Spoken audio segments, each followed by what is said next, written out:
You can clearly see political equalization at work. In the words of the president, it's 1-1 draw. They have already made now. You also have Canada, Japan. So it's equalization. His is a case of something, and his is a case of treason and genocide. Yeah, treason and genocide. He wasn't lucky enough to have the money. So anyway, I mean, it's an election year, right? They want to create as much confusion, as much what should I say? As much I'm looking for a word. Instability in the political environment, just to make sure that they win the election. You know, the NDC but does that benefit the Ghanaian? But who says the NDC is interested in the economy of Ghana? Who says so? That's interesting. No, but you should know. Look at the political history of the two traditions. The Dankwa Dumbubuze tradition and the so-called NDC. They've never been interested in the economy of Ghana. Their only or primary interest is to win elections and hold on to power. Full stop. Okay, and that was a review of what the minority had to tell us when they were in our studios this week. And then also the majority was in the studio this week as well. We'll take a sneak peek of the issues they also had to raise when they took their turn on the Majority Caucus here in our studios.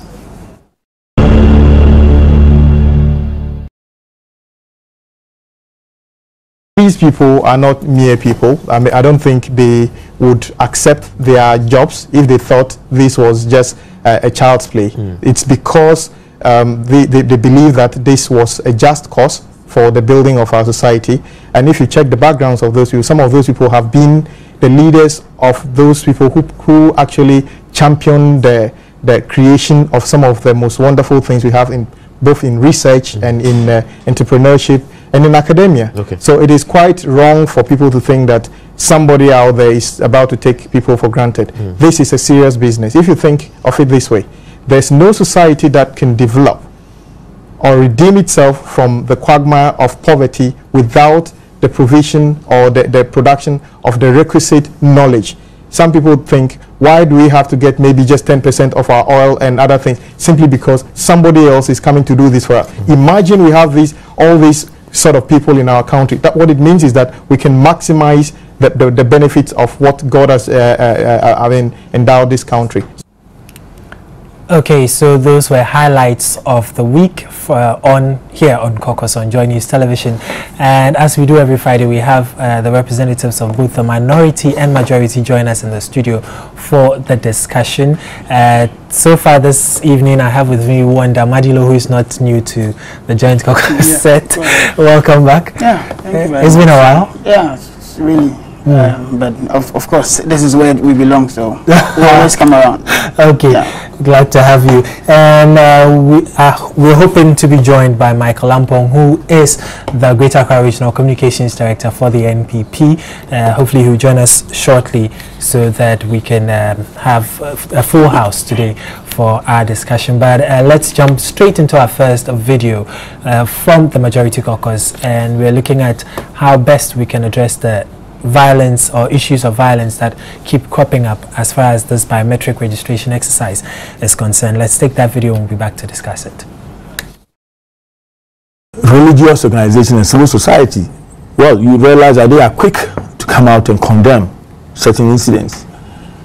This time around, most of them are quiet, and if they should do it, they generalize it. Why not attack the issue? Why do you try to refer? Yeah, of course, I heard the National Media Commission say that in times like this, they don't comment on individual cases. National Commission itself, Media Commission, is toothless, bulldog. It doesn't bite, to be honest with you.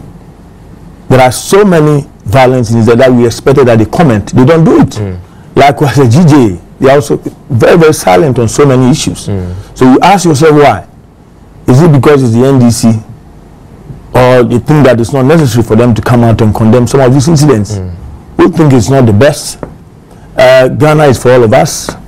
Such institutions also represent all of us. It's not meant for only one party or a group of parties or a group of people. It's for every Ghanaian. They seek our interest, everybody. So we expect that when incidents like this occur, they should come out boldly and condemn it. Okay, welcome back.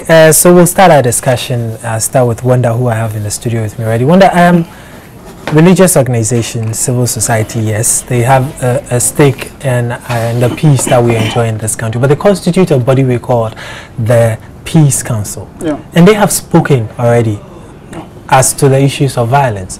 So I don't think Mr. Asante was being fair to them. Well, you see, let's take it from a broader perspective. You know, for instance, even the Peace Council is a representative of several other bodies. Exactly. And so what we are expecting is a broader approach to the challenges that face, you know, or were faced with during the biometric registration. For instance, you look at areas where there are blatant violence. I mean, people carrying cudgels and stones, and we've had a lot of issues coming up with this biometric registration. You see, it is just not enough to do advocacy. Sometimes it's enough to prevent. And on this note, I will be looking at the police, I will be looking at other civil society organizations, and there are certain other mandated bodies like the National Commission for Civic Education, the Media Commission, like the GJ, and all those human rights activist groups. I was thinking that this was the time for them to look into preventing some of these challenges that we are faced with today. For instance, I was telling somebody yesterday that I think that the police could have done a better job in this whole exercise. For instance, now you look at the crime prevention angle. When you say they could have done a better job, what exactly do you mean? When I say a better job, I was thinking that the Electoral Commission could have involved them a little more in all the processes. This is a registration process. Yes, it's a registration process. I'll tell you why. I'll tell you one of the reasons, or few reasons. Yeah, I'm going to tell you few reasons why I think that the police could have taken a broader interest. One is the fact that, you see, today, if you go and rob, God forbid, or anybody comes to rob you, one of the things the police do is to come and take fingerprints, and they take it to their forensic labs. And now, when they go to the forensic lab, what they do is that they compare with other fingerprints of culprits they've had in their custody, or even before, to see who actually commits the crime, or if the same person is committing such crimes. Yeah. And now, you are going to have a better situation where you have the fingerprints of all Ghanaians. So all you need to do is take that fingerprint, put it in the system, and the system brings out who actually bears those fingerprints. That's why I'm saying that for the police, the biometric registration would give them a better edge in controlling crime. And so it's not just the fact that they have a constitutional mandate to go and man those registration centers. Beyond that, issues of crime prevention, issues of the ability to control crime and to govern this country in a peaceful manner also comes to play, which is the fact that when they do their work very well, at the end of the day, this data will serve as the basis for the way and manner in which they arrest crime. But of course, they had all that at the back of their minds when they were deploying. No, I think that it was not much. I think that, did you know this side until today? You didn't know this side, that the biometric would help them in their control, of course, in the control of crime. But the question, did they know it? They knew. The ordinary policeman understood. I'm not talking about the administration. I'm talking about the ordinary policeman. Of course, you might say they know, but I think that the commitment has not been that much. For instance, in cases where we've seen people come to, bulldoze a place and get away, I think it's unfortunate. But then also, I think you're not being exactly fair to them, because they came with it to this exercise purposely to ensure that everything goes smoothly. So most of them, I'm sure, didn't come armed. At least where I registered, I didn't even see a police person there, but everything went on smoothly. There were, prior to this registration exercise, there were spots that were known to be hot zones. Yes, and that's what I'm expecting them to do. I am not trying to downplay their activity or work they've done. I'm saying that the Electoral Commission, knowing that what the data they were going to gather was going to be good enough for the control of crime in this country, should have involved them the more. Or at least beyond that. It's unfortunate that we've had several instances of this nature with respect to violence, but I think that as a whole, you and I, civil society, other religious bodies could have done better. You can also talk about issues of the Media Commission, what they were doing all this while. Peace Council only came midway to the program. Did you hear Peace Council before the program started? But even when it started, it was mostly allegations. Yeah, but NDC haven't done, MPP haven't done. If they don't have, forget about NDC. Today I'm not here to talk about NDC, MPP. No, I'm saying that when the whole issue started, it was basically a trade-off between the NDC and the MPP which is preventable. Yes. Preventable from our own perspective, preventable from the party's perspective as well. But you have situations where political parties were urging on their opponents to go to war. They thought that this registration was the all in all of the voting exercise in 2012, which is not the case. I think the overhype of the registration process and how much you can register, meaning how much vote you can garner at the end of the day, is unfortunate, and that should be condemned. You look at the activities and the lifestyle of politicians within this period, and it's unfortunate. That is unguided. It's an unguided approach, and I think, in my own opinion, that we should have been able to take care of this. Going beyond that, the Electoral Commission itself have not been forthright in some of their approaches. For instance, today it is reported that in the voter regions, part of the voter region had shortage of ballot papers 2 to 3 weeks. Today they were having a banter on Joy FM. If you listen to Joy FM on your own network, you will listen to the contradiction between. But Mr. Parry said he wasn't informed. But that's not the question. It's not about you being informed. I think that one of the things that they should have done was to prevent some of these things happening. I have heard arguments over there that, well, you can't tell how many people are going to register and all the others, but that's unfortunate. You can't say that you can't tell. What are the regional offices of the EC doing? What are the district offices of the EC people doing? What are the coordination? What is the coordination like in the whole exercise? And so that defeats that kind of argument that, well, we can't tell. Then let's go back. Let me go back to a broader perspective. I also thought, which I fault the Ghana Statistical Service for doing,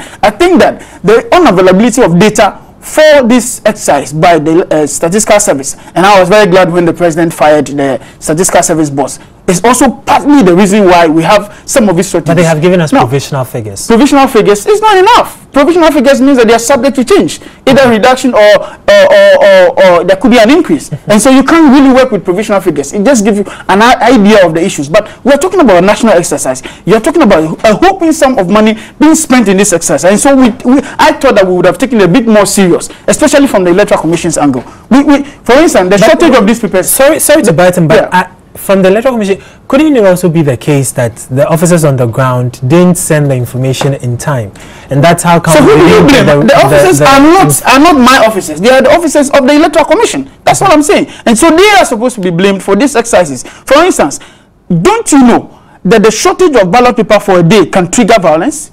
And of course, we are seeing that happening. People go there and they said, oh, well, I went to register and my name wasn't on it. And that alone brings confusion. And then the whole nation is involved in crisis because of how that we are not able to manage a very minor situation like that. So these are the challenges. For instance, in the elections that we've had in the past, some of the violence have been linked to the fact that there were shortage of ballot papers and all the others. I myself, I'm a witness to some of these instances. I've gone around, I've seen some of the places where ballot papers were in shortage. And then there were issues. People were raising questions. Why should everybody register? Why only the voter region? And all that. Those were the questions being asked. I'm not in a position to confirm whether it was a deliberate plot from somebody or the other. But I'm in a position to confirm that ballot papers were in shortage for 2 to 3 weeks. How can you allow this to happen? We're talking about addressing the issue of the biometric violence. Fine, whilst the political parties were waiting and hoping that civil society and the religious bodies and peace council would say something, was it, and you thought it wasn't forthcoming as you were arguing, wasn't it then up to you, the parties, to then take the initiative and make sure that you talk to your people, you make sure that you tell people to stop the violence? Because really, this is just a registration. If we're having this now, the fear for some people is that then what happens in December when the elections takes place? Me, to be honest and to be plain with the truth, I think that ever since Nana Addo took the reins of flag bearership of the NPP, the political atmosphere has been charged. And then these things are explainable. I mean, you can see the posture or the posturing of some of the leaders of the party. I'm not here to mention what they have done over the period.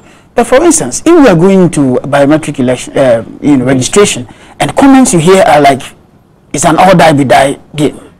We have to win at all costs. If we don't win Afghanistan, if you hear comments like this, what else do you expect your members to do?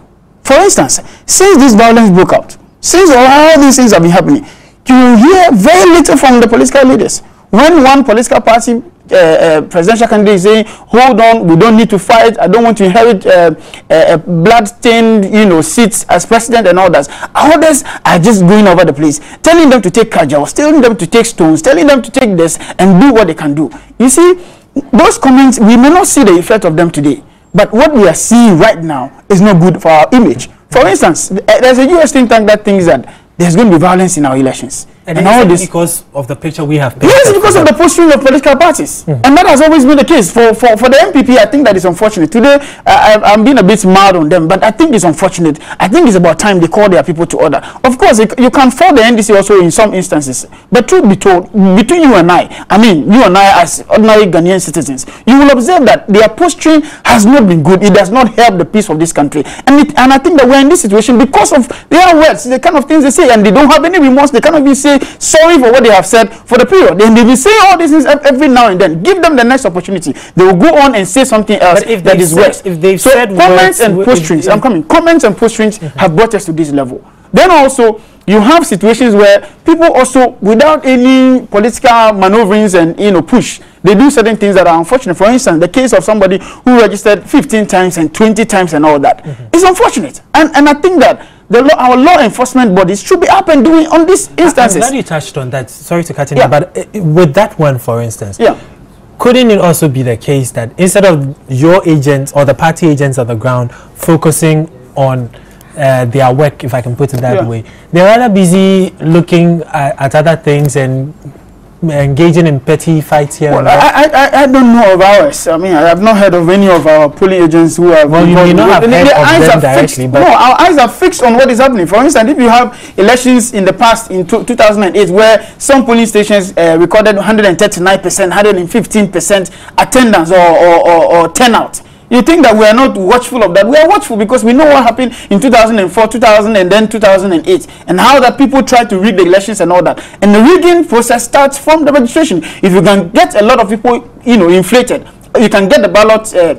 You can get the figures at the police stations inflated. Then at the end of it, you're on your way to rigging, because even if they don't show up on the day of voting, you can then push in things for them and it will still tally up. That's why we think that the registration was one of the significant ways by which we should reduce, or if at any point at all, kill the issue of rigging. And so yes, temperature has been high, but I think that it's unfortunate the posturings of political party heads, especially the MPP, which Hassan Ayega has asserted to, is unfortunate. I think it's bad. It's just bad. Hassan Ayega said he will not condone politics of violence and insult. Yeah, he said that the posturings of the MPP. He talked about the MPP, especially when Kennedy Japan made his comment. No, when Kennedy Japan made his comment, I don't remember him making. No, he said that if the flag bearer can say some of those things, what do you expect from Kennedy Japan? That was his exact comment. And I think that even Kennedy Japan is linked to this biometric registration stuff. Am I right to say that? We'll get to that, but before we move to the next video, just a quick one on the rigging you talked about. The NPP in the Volta region has had cause twice on this very platform to complain about you busing the NDC and their operatives, busing people from Togo, Benin to come and register. Is that also not part of the rigging process? If you will observe, one of the reasons why the NPP opted out of the parliamentary elections in 1992, one of the reasons they stated was the fact that we were busing people from Togo to come and register. So from 92, 96, 2000, 2004, 2008, that has always been the argument that we are busing people from Togo. They can't hold the argument to that and hold on. Then they bought a very bogus plan or whatever agenda, they call it Agenda 2012, and that we were hatching some plan to rig the elections, bringing people from Togo and the others. Then I want to ask some few questions, if you can answer me. Today, we are told that ballot papers have been shot in the Volta for 2 weeks. How about that? If we want to rig, party in government, we want to rig with the EC, you think we allow that to happen? Today, we as a ruling government are beginning to complain, and rather complain to the EC that ballot papers are getting finished in the Volta region. Aren't you complaining because it's your stronghold? Why? Well, it's not because it's our stronghold. It's not just because it's our stronghold. People are being disenfranchised, and they have the right to vote. And if it's their right to vote, they should be given. Government is spending so much money on this whole process of elections. We're spending 243 million Ghana cedis on these elections, and you think that we shouldn't be cautious when people are being disenfranchised? And couldn't the ballot paper, the registration materials have run out also because what the MPP probably saying is true, that you're bringing people in? So then at the end of the day, there are some people who have registered. The man who made that allegation, Masoko Fijuma, right? He made that allegation that which one? About the Caesar was in Togo bringing people in there. No, this one we had no, that has always been NPP. I don't want to even go there. I don't want to even go there because there are many other regions that share borders with other places. Like if you go to the northern region, for instance, Upper East, Upper West shares borders with the up. You go to Western region, they also share borders there. You go to Volta, they also share borders there. What is the basis? They have representatives at these police stations who are supposed to be checking who is legally Ghanaian or not. And so, where from this lame argument? This is a lame argument. It's an excuse that because you are seeing that you might lose or lose these elections because you are not being able to get your people to register and all that. You think you can just throw these things out there? Now, also remember, anytime the MPP is about to rig or is rigging elections, that's when they make the noise the loudest. For instance, in 2008 election, there was so much of noise made about the Volta region, how that we were rigging over there. But we have on record how that police stations in Ashanti region were recording over 139% of voter turnout, 115% voter turnout. Does it mean that after the registration figures were given to us, eventually at the end of the day, things were fidgeted with? What happened? Do you remember in 2008 when the Electoral Commission gave us discs or CDs of the voter population of Ghanaian? At the end of the day, that of the vote, the NDC was not right, and we had to go to the EC to correct it and all that. So these are cases, and we know them for sure. Let them not pretend to tell us that we are doing something untoward. The Electoral Commission hasn't complained so far. Those who are in charge, the police who are also manning those centers have not complained so far. So what is the noise about all these people coming from the voter region? The people coming from voter region, are they fools? So that they are just there and you just go and you take a bus and say, hey, please come and join, and then we are going to register, and that's the end? Please. Okay. They should save us this embarrassment of noise. Now we'll go to our second video for tonight, which is from the Minority Caucus, and they spoke about the fact that political vindictiveness really has an impact on the economy. So we're trying to weigh the cost of political vindictiveness on not only the economy but on development as a whole. We'll take that and we'll be right back. I think that this country is at a crossroads, and it is important that the one that Ghanaians have voted for and entrusted the destiny of the destiny of this country into his hands for at least until December must really rise up to the occasion. It is time to show leadership. It is time to rein in the horses. Things are not going well, and I expect His Excellency the President, as a father of this nation, to stand up to say, look guys, all of you are my children, things are not going well. Let me douse the fires, let me calm tempers, because you see, what worries me is that ultimately we might be seeking the political kingdoms, but the fine economists in this country, the giants of industry in this country are telling us that your search for the political kingdom is doing this economy untold harm. And what shall it profit all of us if we gain power for another 4 years, but there is no economy to back the power. So Michael Lampong has joined us finally in the studio. Mr. Lampong, you're welcome. Thank you, my brother. Okay.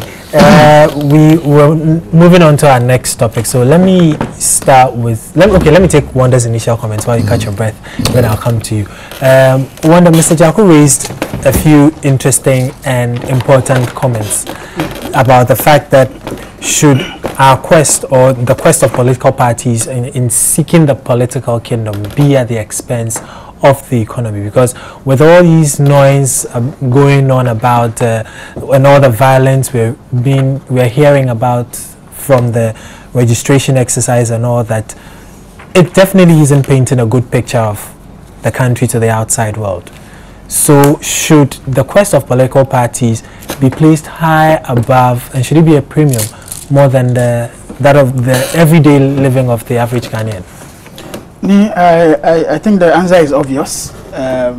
Political parties are just a segment of the entire population of a country or of a nation. And so there's no way you want to place the quest for power at the expense of any other thing else, or every other thing else, which is our social and economic life.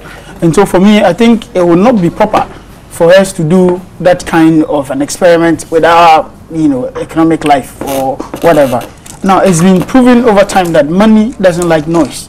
And so anytime you find an economy that is in crisis, sometimes it's based on speculation, and the speculation can greatly affect what happens in a particular economy. For instance, the stock market, people use speculation to really work on the stock market. And so speculation or noise or chaos or instability or a threat of war and all that is actually a very good environment for the growth of any economy.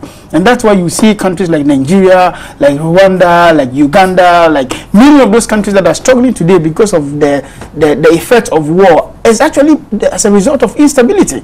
And so if I am an investor and I'm bringing money to your economy and I sense that there's going to be some chaos someday to come, of course I have to rethink and I have to be a bit circumspect in what I'm doing. That's why it gets worrying when you have today political parties putting a posture of militancy, of violence, of all die be die, and of all those things that we've heard in the past. A very worrying situation because it doesn't augur well for our economy. At the end of the day, you see that right now the depreciation level of a CD is going very high. Majority is because majority of the reason is because people who are sensitive to some of the likely chaos that can result, granted that we don't manage it well, are beginning to pull their money, or if not pull, are no more interested in bringing it out. Right now, as we speak, we are told that the UK, foreign department has actually issued a warning, a travel warning to their, nationals that if you're going to Ghana, be careful because this election can turn violent.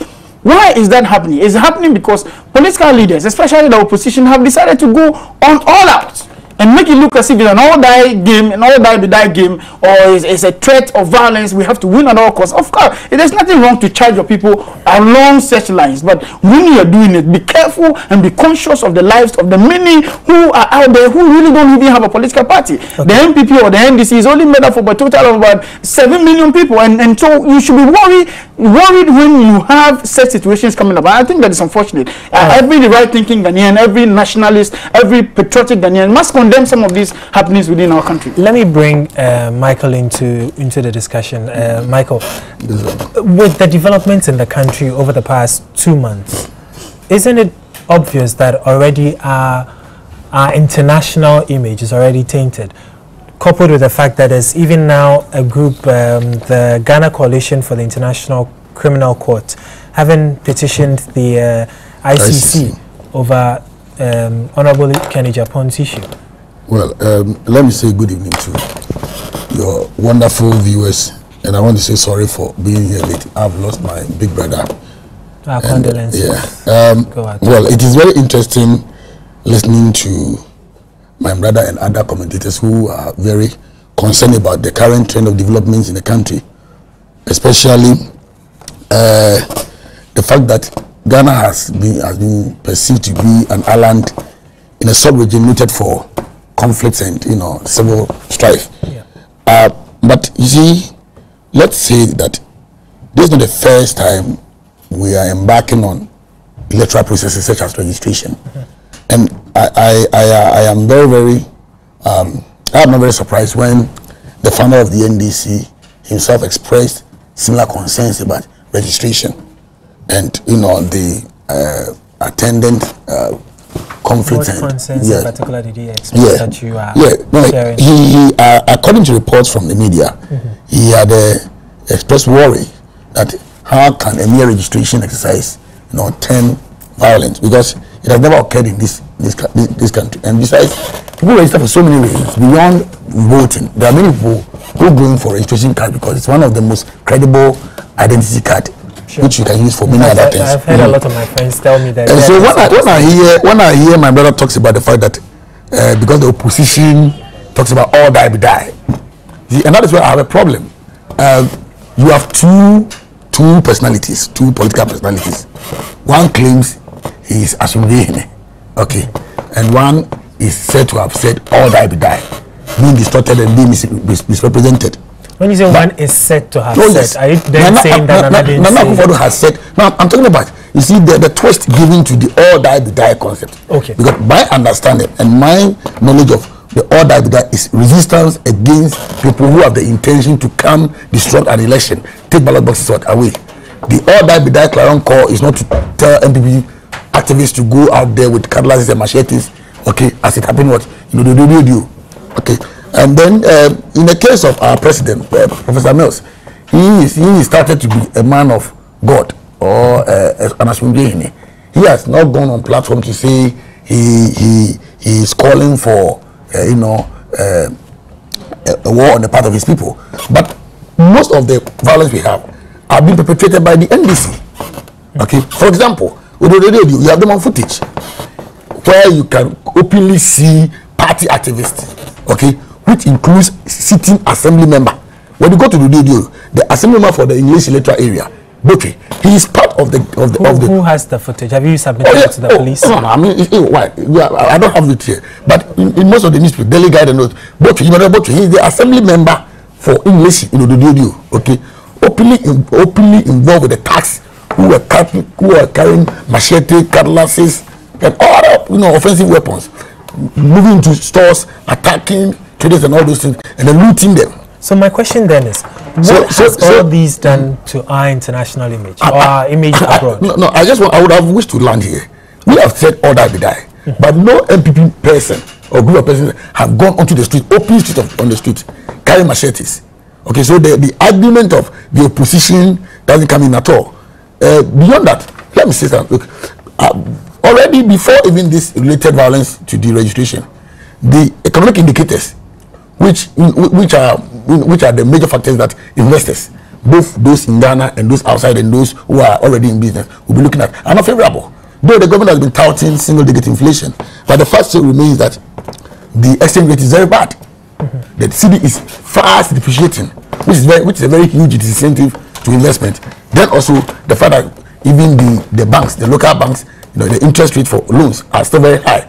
So, well, I want to say that every true Ghanaian or well-meaning Ghanaian will wish that we have a very stable system, a peaceful system where we will continue to have a peaceful coexistence. But this blame game cannot stop. For example, this group, and then there was another group also which also held a forum, okay, a hypocritical forum at the national conference.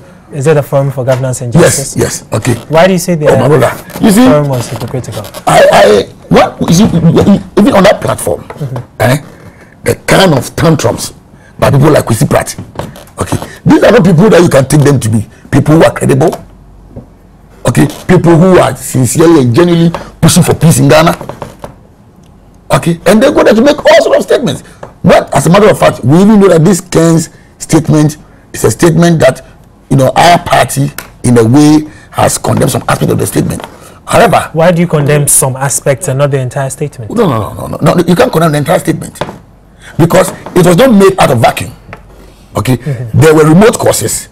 You have a situation where the president of Ghana, who happens to be the commander-in-chief of the Ghana Armed Forces, saying that he is not a policeman. The man says he is not a policeman. Okay, when the president says I'm not a policeman, he says I'm not a policeman, it means that he sees no evil, he hears no evil, and then he wouldn't want to act on evil. And so, my brother, let us take these issues very, very, very, very serious. I believe that prayer is good. The era where we have pastors, you know, mounting billboards, making announcements and perhaps publicity for prayer and fasting for Ghana is good. But the same Bible tells us faith without works is a dead faith. And in the Bible, men of God who were interceding for nations were also advisors as well for leaders. So it is not enough to hold prayer meetings, okay? It is hypocritical, okay? Let me take Wonder's intervention. He's been itching to say. He tried to create the impression that the people in Ododio or what happened in Ododio was a result of the NDC's. That's not true. For instance, of course, you're saying that it's our cause. We are the one doing it. That we are saying that our president or our leader is saying that he's a peaceful man. Don't you know he's a peaceful man? He's not a peaceful man. Oh, he's not. Save me that. Let me just. Let's hold on. Let me respond. Now, we're in this country. Someone was arrested by the police for leading the attack. What happened at the end of the day? He was appointed. He was rewarded to be appointed as Bawumia's spokesperson. What did you see? If you show this kind of signals, you say you have condemned what's the name, Kennedy Japan for his comments. A hypocritical statement they wrote and put out there. You come and then you say you condemn him. In 2 minutes, you are holding a party at the party head office. You go to his constituency, and then you are holding a party there, saying that he's been condemned. Is that condemnation? Have we heard Nanado speak on this issue? We are told that he's about to apologize to the nation. We are waiting for that hypocritical apology. We have seen all the kind of things they have done in this country, and so they shouldn't come here and portray that they have been peaceful. They have never been peaceful. Right. If they have been peaceful, the kind of comments you are hearing from Matmenu, from their party chairman, from the Nanado himself, wouldn't have been happening in this country. Okay. Let me open the phone lines and then I'll come back to you, Michael. The phone numbers to call 0302-211-701 or 0302-211-702. They are the phone lines for you to call us and share your thoughts with us.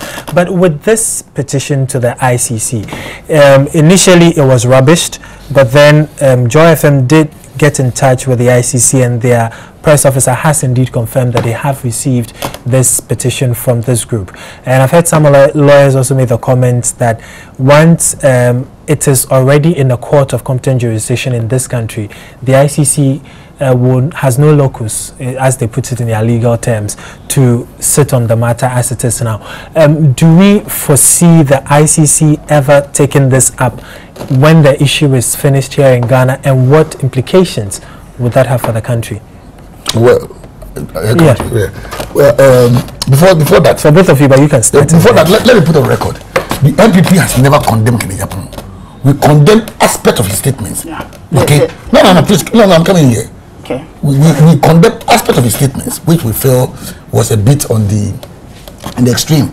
Okay. But we fully support the principles upon which he made a statement. Fully. And what are those principles? You have a situation where somebody who operates in the castle at the presidency says that, look, this is my territory. What we talk about Greater Accra, it is not just what you do. Of course. It's not just what you do. Why is that all the constituencies in Greater Accra, nobody said that he will not allow particular Ghanaian group to be registered? Why? Did he say that? No, please, what? That's what you're saying? That is what we have a caller online. Let me pick the caller. Isa, good evening and welcome to the show. Yeah, good evening. This is Isa Kantajalakoro from WA. Sure. Keep your comments brief for us. I'm very happy to be part of this evening's program. We are happy to have you too. I don't know what is wrong with our MPP brothers. They think that without them, Ghana cannot move forward. What we are saying is that we Ghanaians are peace-loving Ghanaians. We want the 2012 election to come without any violence. And if they are going about preaching violence, we Ghanaians will definitely not vote for them. We are after development, and that is what President Mills is offering us. So I think that every well-meaning Ghanaian should go in for NDC because of the massive infrastructural development that is going on. And we should all join hands to reject the NPP with their all die be die. Because if you have their flag bearer, drumming war songs like all die be die, yeah, account for baby. Certainly, not the.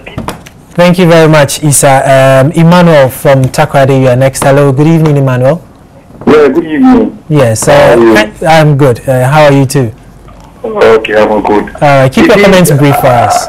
Okay, I'm disappointed in the young man who now thinks there are three young men of us. If Nanado can say all die be die, and you have your side of the explanation, okay, why are you trying to defend? If the president says I'm not a policeman, that one you want us to take it like, oh, this is the understanding. Is it the understanding from NTT?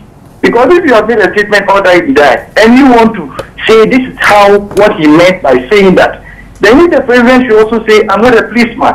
Of course, they all spoke in context. But you think when you say the president is not a policeman, that one it is condemnable. I mean, they should not have spoken. They shouldn't have. If he said that, I don't think the NPP man is doing justice to. Okay. Thank you very much, Emmanuel, for your thoughts. Babs, we'll go up to Bolga. Babs, hello. Good evening, Mr. Host. Good evening. Welcome to your panelists. Good evening. Welcome to the show, from Bolga. Okay. I believe the NDC man here said it all. Because it is the Green Book that has made the MPP, the elephant, to be going deep into the Atiwa forest. Come to the hinterland and see the good work the good professor is doing. Is it electricity? Is it about roads? Is it about schools? Is it about hospitals? What again? MPP, we have seen your red, white, blue, and your three-legged elephant with one hanging in your 8 years. You did not do anything. Even look, to kill an ant, the MPP couldn't do it. But yet, they have the locus of saying they want to come back into power. Then do what? Okay. Thank you very much, Babs. Masa Udu. Yes, sir. Good evening. You're my last caller, so kindly keep it brief for us. Okay, good evening. Good evening. I'm very happy that I've get this chance or this opportunity to speak on behalf of MPP. All right, go ahead. What I'm saying that NDC, it is very unfortunate that NDC people are think some of them don't know what progress is, or some of them don't know what they are talking about. When somebody say all that we die, all that we die doesn't mean that you should go and fight or you should go and do something which is not good to against the country. All that we die means that you should stand and fight for your life. Don't let anybody to come and make some harm or to come and tell something, to come and do something that is not good. You see, for example, when you look at Kachima here, people were using cutlasses.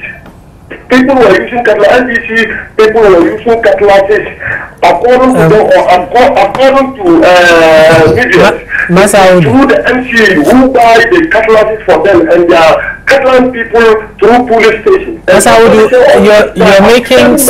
You're making some allegations I cannot substantiate, and some I'm afraid we'll have to end it there. Unfortunately, yes. Michael, you're making a point before this call starts coming. He talks about the fact that we see all that they're like the callers. But I want to say here, the NDC has created a heroes fund. Heroes fund for people who will go out there and misbehave. No. Even if your head, even if why you have that's not true. You have created a heroes fund. Okay, it was inaugurated by the vice president. The vice president inaugurated the heroes fund that on elections they go misbehave. If your head is cut, it's an insurance for your family. If your leg is amputated, it's an insurance for your continuous sustenance. Okay, this is the same vice president who on a platform says that, look, if it means using a bulldozer to go after our political opponents, we will do that. Let me also come in here. Talking about promotion for using indecent language. Why? Your founder, General Rollins, he said that he has observed presidents that people who have the penchant for insulting, they receive promotions, and it is true. All those small boy ministers. So you copying? All those small boy ministers. Most of them have gotten themselves entrenched because they have the penchant for insulting political opponents, and even. I thought it was you, the opposition, making that comment about the fact that because I haven't. I'm saying the former president. I'm sure people are watching. Okay, he said I've heard him. Okay, some time ago. Okay, and even in the recent meeting with the Voterian traditional authorities, it's on record from the media report. That names like Fusukwachi and then Omanebu Ama and others were mentioned as people who have openly insulted, okay, the Rollinses, and yet they sit comfortably in government. London, seriously speaking, ethnocentrism. Nobody should encourage ethnocentrism. I'm a fancy. I was born, raised up in Accra or Nungwa, so I'm more or less socially I'm a guy, biologically I'm a fancy. Okay, and you know there's intermarriage in our churches. Whatever, Ghanaians will be very, very comfortable. Yeah. We don't have sharp ethnic differences. But if you want to use a statement made by Nanado out of context, let me tell you that Professor Mills is the guilty of that. Why? Since he lost in 2000, when he lost in 2000, in 2004, he began talking about Avi Ofioye. I'm a fancy. When we say Avi Ofioye, what can be more ethnocentric than that? The man went to Manford in Gumwa West. Stood there and told the fancies that look, President Kufuor is coming from the bush. Okay, and let me tell you, if you can permit me, in Fanti, even among with the Fantis, we have a five for that is those who are the coastal, and we have Habimufu. Okay, so yes, that is the Habimufu are the farmers, those who do typical farming. So in context, I can tell you what can be more insulting to describe a sitting president because he comes from the bush and he has no knowledge or he has no clue about what affects the welfare of the fisher folks, please. But we're running out of time. So, but before I come to you, let me just find if you're saying that is ethnocentric, then the NDC could also then argue that why don't you then just take the context within which the president said, the then candidate said. But even beyond that, okay, the president is on record to have said to the WikiLeaks report that no, I'm asking that Ashanti. So why don't you take that within the context within which he said it? That great Ashanti project, He said, he has not come out to rebut it. Beyond that, Kobi Achampo has said, let me have one. We need to wrap up. Michael, you don't need to wait for Nana to come to power. Listen, truth be told, he's made some arguments about Heroes Fund. The Heroes Fund is a fund that was put together for people who lose their life during elections. For instance, when you go campaigning, for instance, their convoy has been involved in accidents several times. Have they been able to go to them to even show some love to the family? Did they do that? So we have talked about as a party that is not going to do that. Now, however, he talks about small boys in ministers. Who are the small boys there? He was SRC president in 2002, 2003 in UCC. The likes of Okujo was a former NUX president. Haruna Bisu was a former NUX president. People like Omani Boma were former NUX president. Even him, when he was in office as SRC president, there were allegations of financial malfeasance against him. Did he resolve those things? And you're talking about which impeachment? Which impeachment? If there's any wrongdoing in government, it is your government. They shouldn't come and sit down here and talk about people like there's allegations of financial malfeasance. You were just an SRC president. You could not. Yes, you could not. Omani finished as news president. You could not. You finished as SRC president. And you're talking about what? Gentlemen, I have to sign out. Please keep quiet. Another edition of the Joint Caucus right here on Joy News Television. My guests in the studio, Wanda Madilo. Wanda Madilo is a member of Government Communications team. There were allegations Michael Greater Crowd Communications Director of the NPP. My name is Mark. Thank you for joining us. We'll see you again next week. We'll leave you with. You don't start by building the whole University of Ghana in a day. It's impossible. You understand? And you can't wait to build the whole University of Ghana before you start admitting students. Yeah. When indeed you have a lecture hall which can take over 200 people, then you say that you are waiting to build to 2,000 before you start admitting. But in one of his case, they break up. Yes. But half of them represent him, the other half represents the government. Then when it gets to together, they come back together. Yes, absolutely. And then put in terrorism. A friend of mine this afternoon said that we are the fastest growing economy and the fastest depreciating currency. Absolutely. I mean, as at the beginning of the year, it was 1.5 to $1. Today, it is 1.9. And we are in April. Yes, we are in April. And things are going to go worse. I think everybody was forecasting that it probably will get to 2 by December. But at this rate, we might get. You'll be accused of talking down the city. I have not.